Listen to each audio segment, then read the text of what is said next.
Hoje eu vou me confessar.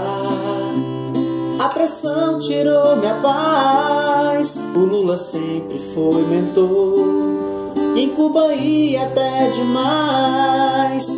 Eu vou te dizer que eu confundi também você. Critiquei o Bolsonaro, mas eu me inspirei no Che.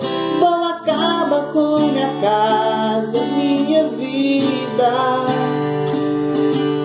Esse é meu argumento, minha saída. Ai, Che, ai, Che.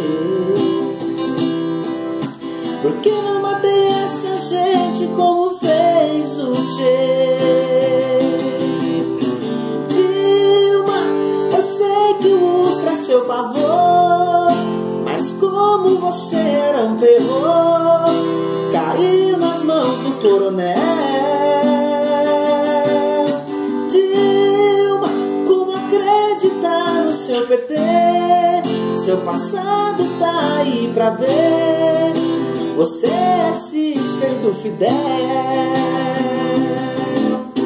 Dilma, eu sei que o Ustra é seu pavor, mas como você era um terror, caiu nas mãos do coronel. Dilma, como acreditar no seu PT? Seu passado tá aí pra ver. Você é sister do Fidel.